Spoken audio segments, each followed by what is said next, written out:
मेरा सवाल ये था आपसे कि कुछ लोग जो होते हैं वो उनकी हाँ चाहे पर्सनालिटी की बात हो, चाहे स्टाइल की बात, एजुकेशन की बात हो, चाहे प्रोफेशन की बात हो, लेकिन हाँ जिन लोगों के पास ये अचीवमेंट्स नहीं होती, हाँ किसी में किसी भी पैरामीटर पर उनसे कमतर होते हैं, तो वो इंफीरियरिटी कॉम्प्लेक्स की वजह जो अकम्प्लिश लोग हैं उनको नीचा दिखाने का कोई मौका, ऐसी प्रवृत्तियां अक्सर देखी जाती हैं। हाँ जी। तो जी, तो, तो तो क्योंकि उनको अब उन्होंने उनको नीचा दिखा लिया, तब वो बराबर हो गए। तो उनकी जो जो सैडिस्टिक प्लेजर लेके जो उनको एक सेंस ऑफ अचीवमेंट मिलती है, जिनके दूसरे के मुकाबले कुछ अचीवमेंट्स नहीं हैं, तो ऐसे लोगों से कैसे डील किया जाए जब ये पूरी तरह मुमकिन नहीं हो कि उनको आप बिल्कुल कट ऑफ कर सकें?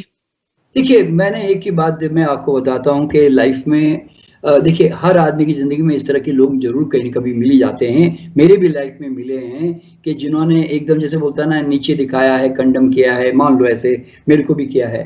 लेकिन एक चीज़ जो मैंने क्या देखी मालूम है, मैं मेरे अंदर है ना उसको रिवर्स रूप में लेता रहा कि मैं एक दिन मैं बोला जी समय आने दो, मैं एक दिन उस स्थिति में जाके बताऊँगा कि अपने आप इनके इनके मिजा ऑटोमेटिकली इनके जो होता है बिहेवियर मेरे साथ चेंज हो जाएँगे।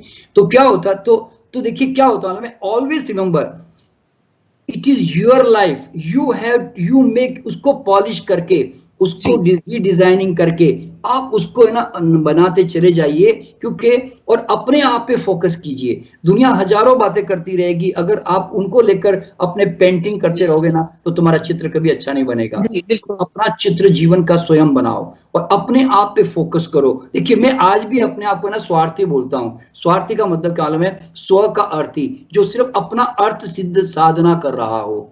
तो मैं स्वार्थी आदमी हूँ, मैं सिर्फ अपना सिद्ध कर रहा हूँ कि भाई मेरा आनंद, मेरी खुशी, मेरी ग्रोथ, मेरी जीवन, मेरा ज्ञान, मतलब जो मुझे चाहिए वो मुझे करना है। तो होता क्या है कि अल्टीमेटली पूर्णिमा जी, आपको देखिए जिस संसार में हम जी रहे हैं, मैंने बताया ना पहले भी, आसपास के सारे नेगेटिव लोगों को आपको एक्सेप्टेंस करके चलना, this is what the life and this all the people and I have to accept them. और वो स्थिति में आपको अपनी खुद की तरफ फोकस करके आपको अपना पॉलिश करके अपने आप को बड़ा करते चले जाना चाहिए। एक समय ऐसा आएगा कि जहां उनको शर्मिंदा होके हमारे साथ मतलब बात करने में प्रॉब्लम आएगी। कारण क्या है? क्योंकि हम इतनी ऊंचाई पे धीरे धीरे जा रहे होते हैं। तो हम ऊंचाई पे जा सकते हैं अगर हम अपने आप पे फोकस करें। तो मैं तो देखिए, मैं तो आज भी अपने जीवन में कोई मेरे बारे में क्या बोलता है, अच्छा बोलता है, बुरा बोलता है, मुझे उससे कोई लेना नहीं, वो उनकी परसेप्शन है भैया। मैं तो मेरी ग्रोथ को कंटिन्यूअसली जो है पुश करता हुआ बढ़ता जा रहा हूँ बस सिर्फ। तो उससे क्या होता है, when you grow then automatically everything become smaller to you. ये मेरा लाइफ का मेरा प्रिंसिपल है बेसिकली। जी, तो इग्नोरेंस इज, जैसे कहता है कि इग्नोरेंस इज ब्लिस है, तो उसी को बनाए रखना चाहिए। जो जिंदगी में छोड़ना आना चाहिए आपको, चाहे वो बिल्कुल लोगों की बातें हो, चाहे आपको कोई स्ट्रेस हो, हाँ चाहे लोगों की बिहेवियर हो। तो अंत में आपसे जिस तरह आप बता रहे थे हाँ और जी। मेडिटेशन और सबकॉन्शियस माइंड और कॉन्शियस माइंड के बीच में जो आप डिफरेंस बता रहे थे ट्रेन करने का, चलते चलते आखिर में कौन से आप 3 तरीके बताना चाहेंगे जिससे कि इमोशनल स्ट्रेंथ को बढ़ाया जा सके? देखिए, मैंने क्या बताया कि इमोशनल, आफ्टर ऑल इमोशनली आप रिएक्टिव हो ना, ultimately you are a reactive person जी ना भाई। आप हर सिचुएशन को, आदमी को आप रिएक्ट कर रहे होते हो। तो रिएक्शन आपकी अनकॉन्शियस हैबिट है। तो अब आपको अगर आपको उसको चेंज करना है, आपको लगता है कि नहीं उससे कुछ दुख होता है, उससे तकलीफें होती है, नुकसान होता है मेरा लाइफ में, तो फिर आपको जी लगता है किस टाइप का चाहिए।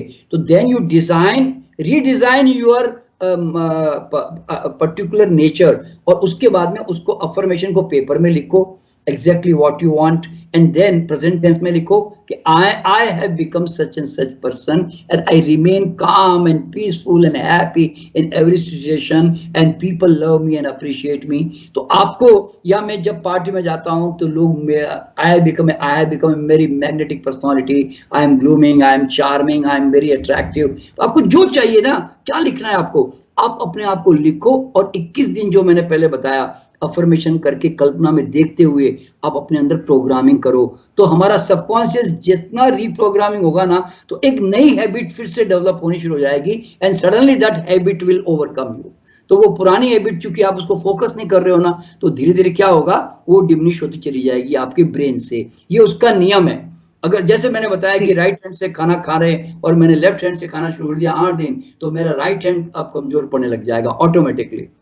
So this is how everything is changeable, because ultimately everything is habit and everything is unconscious reaction. तो conscious होने की प्रैक्टिस करने के लिए मैं राय दूंगा हर आदमी को मेडिटेशन का सहारा लेना चाहिए। और मैंने ये देखा है कि मेडिटेशन से इतनी हाई एनर्जी बॉडी में आती है कि हमारा टॉलरेंस पावर पहले के मुकाबले बढ़ जाता है, हमारी रिएक्टिव कैपेसिटी कम होने लगती है। देखिए मैंने भी मेरे जीवन में रिएक्टिव कैपेसिटी को कम किया ना, मतलब कम हुआ, वो मैंने कम नहीं किया। मैंने कहा ना कंट्रोल तो खतरनाक शब्द है, तो मैंने कम नहीं किया। मैं मेडिटेशन करते करते करते ना मेरी अपने आप रिएक्शन करने की कैपेसिटी कम होती चली गई ऑटोमेटिकली।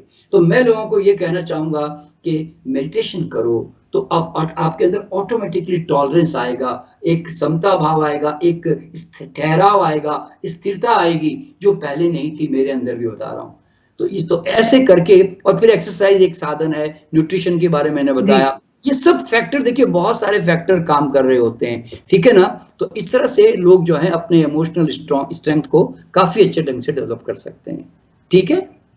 बहुत बहुत शुक्रिया एनके शर्मा जी हमसे बात करने के लिए और इतने अहम विषय पर अपने विचार साझा करने के लिए। वाकई लोगों को जिस तरह आपने बताया कि इमोशनल स्ट्रेंथ को बढ़ाने के लिए अपनी डाइट पर ध्यान दे, फ्रूट्स भीगे हुए, ड्राई फ्रूट्स, ये सब ले, न्यूट्रिशन अगर शरीर में जाएगा तो उनकी वो इमोशनल हेल्थ के लिए भी काफी अच्छा है। अगर शरीर में किसी भी चीज की कमी होती है तो वो शरीर पर, आपकी इमोशनल हेल्थ पर भी असर डालती है। और एक्सरसाइज करने के लिए आपने बताया कि वो किस तरह से पेंट अप एनर्जी को रिलीज करने में आपकी मदद करती है। और साथ ही मेडिटेशन जो है वो आपको अंदर से न सिर्फ आपकी जो इमोशनल जो है उसको क्लीन करने में मदद करती है, बल्कि आपको इमोशनली स्ट्रांग भी बनाती है। तो बहुत बहुत शुक्रिया इस कार्यक्रम का हिस्सा बनने के लिए और इतने अहम जानकारी साझा करने।